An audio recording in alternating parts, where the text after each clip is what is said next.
Bonjour à tous et bienvenue dans cette nouvelle vidéo Max TV.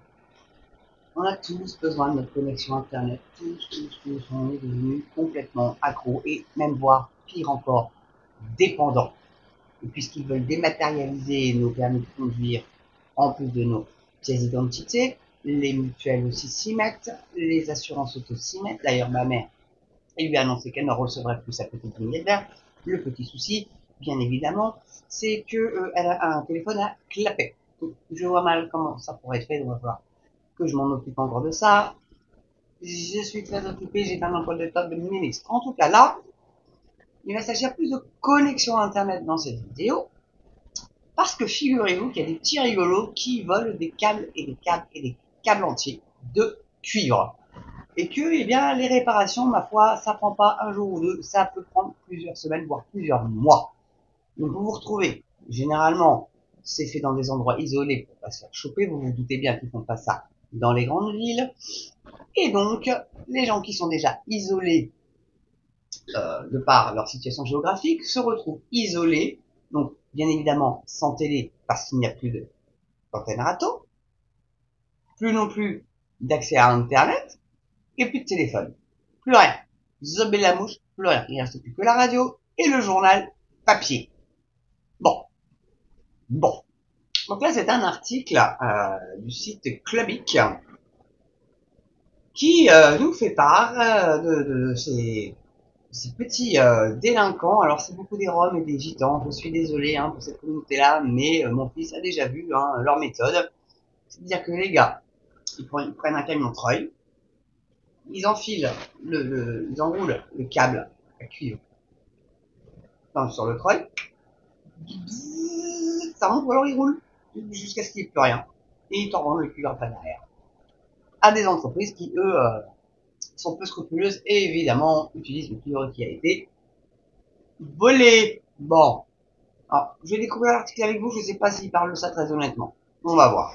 Donc, face au vol du cuivre qui prive les Français d'Internet, Orange fatigue et dit faire face à une artillerie lourde. Orange n'en peut plus des vols de cuivre et le fait savoir. L'opérateur historique qui voit les utilisateurs être privés de leur connexion Internet est dépassé par le phénomène, comparant les bandits à une véritable artillerie lourde.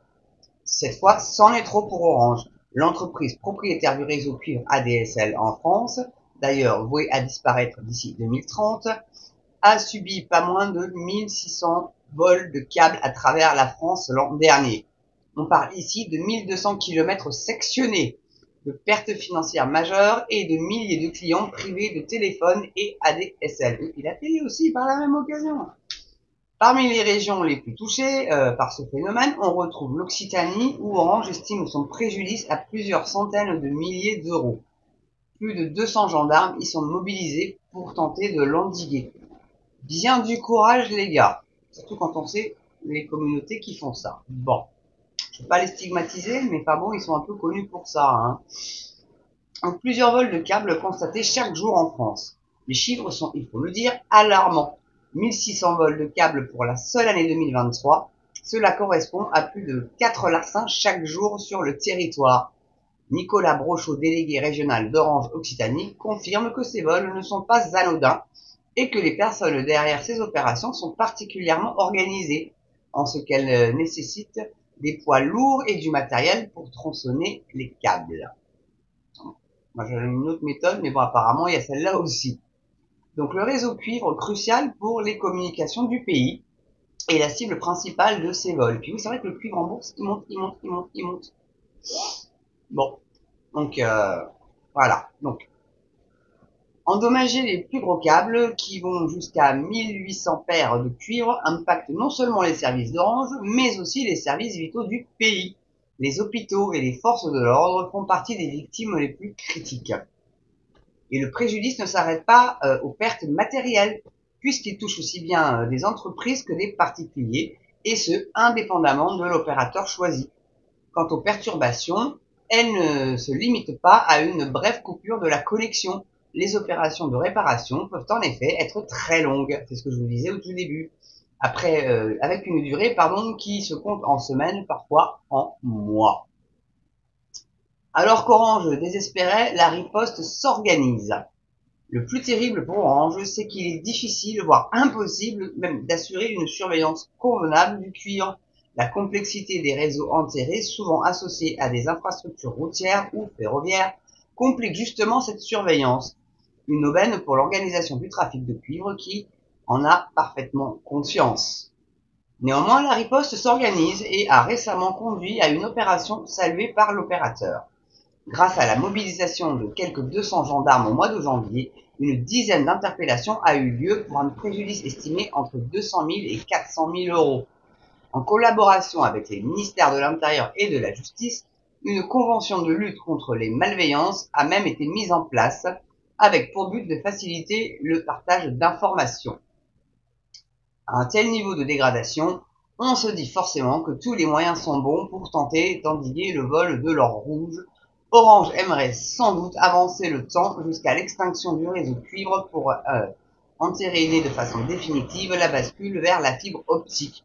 Il faudra d'ici là tenir encore quelques années et assurer une continuité de service pour les Français pour l'instant privés de fibre.